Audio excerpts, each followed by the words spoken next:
உடல் கட்டுக்கோப்பாகவும் எலும்புகள் பலமாக இருக்க முளைக்கட்டிய தானியங்கள் மிகவும் சிறந்ததாக இருக்குங்க.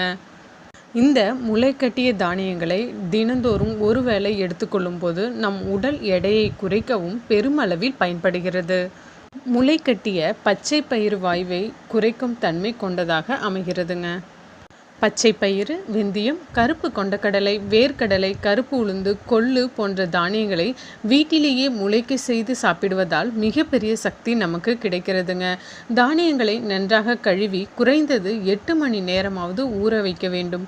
பின்பு இரவில் படுக்க செல்வதற்கு ஒரு ஈரமான பருத்து துணியில் இந்த தானியங்களை நன்கு சுருட்டி வைத்துவிட்டால் மறுநாள் காலை தானியம் முளைக்கட்டி இருக்குங்க.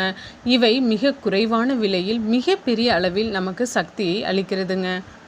ஓகே ஃப்ரெண்ட்ஸ், இதை எப்படி சாப்பிட வேண்டும் என்பதனை நாம் பார்ப்போம். ஒரே நாளின் காலை, மாலை, மதியம், இரவு என